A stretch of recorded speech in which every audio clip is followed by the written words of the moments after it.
सुरुवात झाली बहिणींनो 1500 रुपये थेट खात्यामध्ये, थेट खात्यात। चेक करा सर्वांनी, चेक करा बरं।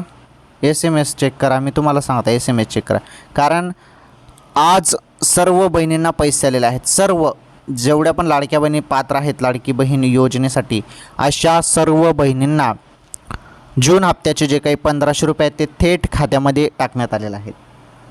आपण भरपूर दिवसापासून वाट बघत होतो, आज पैसे येतील, उद्या पैसे येतील, परवा पैसे येतील, परंतु एक पण बहिणींना लाडकी बहीण योजनेचा हप्ता येत नव्हता आणि एवढं सर्व झालं परंतु पैसे काही आले नाही। मग सर्वजण प्रतीक्षा करत होते की जुलै महिन्यात पैसे येतील, जुलै महिन्यात जून महिन्याचा हप्ता दिला जाईल, आणि तेच झालं। जुलै महिन्यात तुम्हाला हे 1500 रुपये मिळाले, 1500 रुपये मिळाले जुलै महिन्यात, जून महिन्याचे। तर ज्यांना कोणाला पैसे आले नसतील त्यांना येऊन जाईल 1-2 तासात, वाट बघा थोडी।